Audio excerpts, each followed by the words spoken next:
হাইকোর্টের নির্দেশে বাতিল করা হয়েছে 2016 সালে চাকরি প্রার্থীদের গোটা প্যানেল। লোকসভা ভোট চলছে আর তার মধ্যেই এবার কলকাতার বুকে এসএসসি ভবনের সামনে বিক্ষোভ কর্মসূচি বামেদের। মীনাক্ষী মুখোপাধ্যায়ের নেতৃত্বে এদিন বিক্ষোভ কর্মসূচি দেখা যায় আর সেখানেই পুলিশের সঙ্গে রীতিমতো ধস্তাধস্তিও লেগে যায়।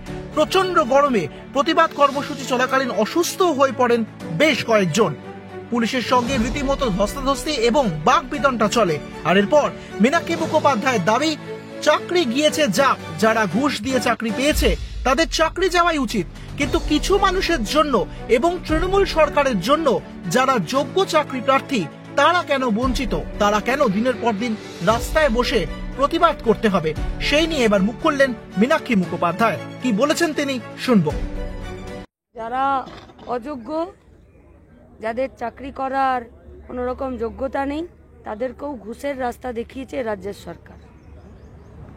ঘুষ তো আর রাস্তায় যেতে যেতে জল তেষ্টা পেলো আর কল খুলে জল খেয়ে নিলাম, ঘুষ তো তা নয়। সরকার ঘুষ নেবার জায়গা রেডি করেছে বলেই ছেলেপুলেরা ঘুষ দিতে পেরেছে। তাদের শাস্তি হোক, তাদের চাকরি যাক, কারণ যোগ্যরা চাকরি না পেয়ে রাস্তায় বছরের পর বছর বসে আছে।